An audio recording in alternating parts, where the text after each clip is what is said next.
Almost every single day, I come across a certain take pertaining to a story that's near and dear to my heart.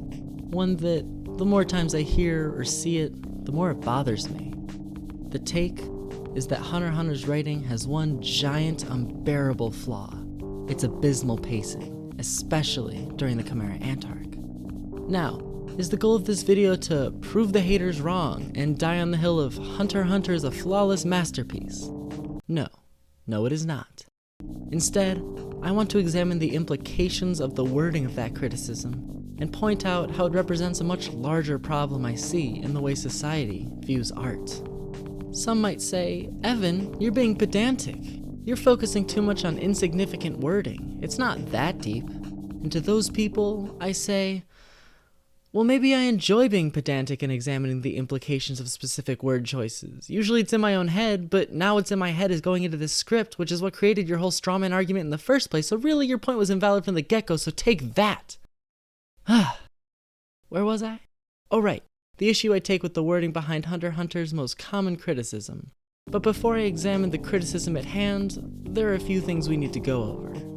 First of all, no one is obligated to enjoy any aspect of any story. If you found the Chimera Ant arc boring and slow, you are absolutely entitled to that opinion, whether or not I personally resonate with your experience. No, I'm not here to say that all of Hunter x Hunter's pacing is inherently good.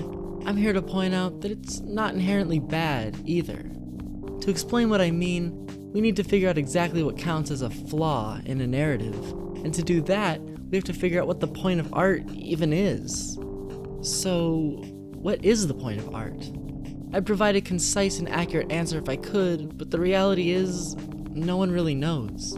Or maybe I should say that a lot of people know, but not everyone agrees.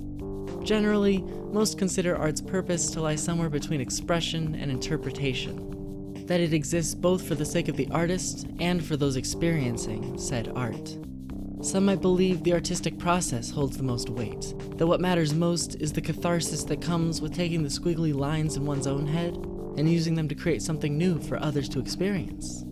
Some might believe that the way an artist's work is received by audiences holds the most weight, that what matters most is the catharsis that comes with experiencing the way in which the squiggly lines in an artist's head resonate with the squiggly lines in our own. Some believe the two are equally impactful. Either way, the answer seems to lie on a spectrum without any defined placement. Historically, art has also served as a means of preserving generational wisdom. Stories and mythologies, paintings and carvings, songs and dances, they all acted as vehicles of preservation, keeping the memories of lessons, people, and events alive for posterity. If I wanted to get real esoteric, I could even argue that everything from textbooks to newspapers to lockpicking is art. I mean, what is anything if not the transfer of internal squiggly lines to external squiggly lines? But that's going a bit beyond the argument I'm trying to make here. The one thing that ties everything I've said together is subjectivity. That everything within art lies on a spectrum, and that, while there are general guidelines that many artists tend to follow, those guidelines don't define whether a piece of art is correct or not. Art can't be inherently good or bad. It's expression, interpretation, and the sharing of knowledge, all of which come from subjective human experience. I see a lot of people acting like they have authority over what constitutes good and bad art, and that if it doesn't personally resonate with them, or follow arbitrary rules that were created by observing patterns found throughout art's history, it must be an inherent flaw. So, a flaw in art is really nothing more than a failure to do things the way others have done it before. Most of the artists throughout history that we consider geniuses today were seen as crooks and insurgents in their time, because they didn't follow the conventions of their time. Am I saying that any artist can do anything no matter what and their work is flawless? Well, yes and no, I guess.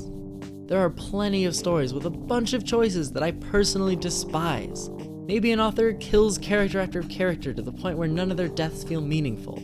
Or maybe they have so many fake-out deaths that I never believe a single character can ever die and the stakes seemingly vanish. Maybe they add a plot twist that, to me, comes out of nowhere and invalidates the entire point of the story. But at the end of the day, those are just my interpretations. I can't know what the author was trying to say. I can't know that they weren't using a multitude of character deaths to metatextually explore the way people become numb to death the more they hear about it. I can't know they weren't bringing characters back from the dead left and right as a form of social commentary to say that everyone deserves a second chance in life. I can't know that they didn't add a plot twist no one could see coming to mirror the way life can suddenly change for seemingly no reason and leave us questioning everything we'd ever believed. Nothing in storytelling is objective. That's why some people can look at a story and say it's God's greatest gift to Earth, while others can look at it and say it's absolute trash. So, the point of art, as I see it, lies in expression, interpretation, and the sharing of information. A flaw in art is really just a reflection of an individual or group's interpretation, subjective and different for everyone. So now that we've gotten this far, no, I don't think that the pacing of the Chimera Ant arc is an inherent flaw in Hunter x Hunter's writing. I personally spent the whole dang thing on the edge of my seat, and I've read and watched it over and over and over again. But I'm also not going to tell you that you have to feel the same way. Just don't try and hide behind objectivity when you share your experience with the world. You didn't like it. It wasn't engaging in a way that you resonated with. That's cool with me.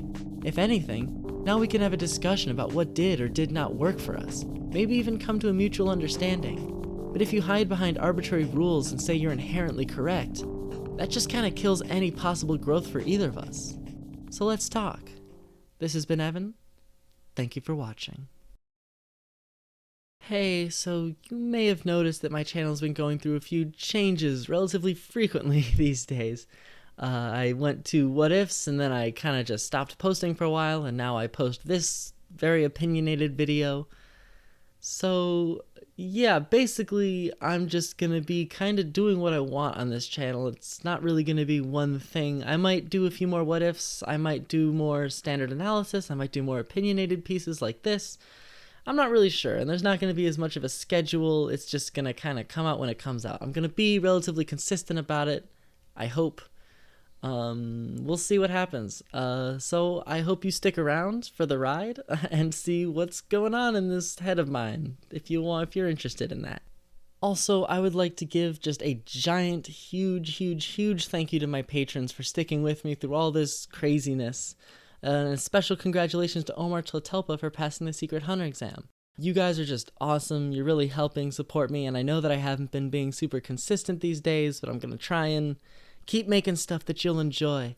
And if anyone's interested in things like shoutouts in my videos, or access to my scripts, or anything of that nature, there are a bunch of different things, you can check out my Patreon. There will be a link in the description. So thank you very much, I hope you have a great day, bye!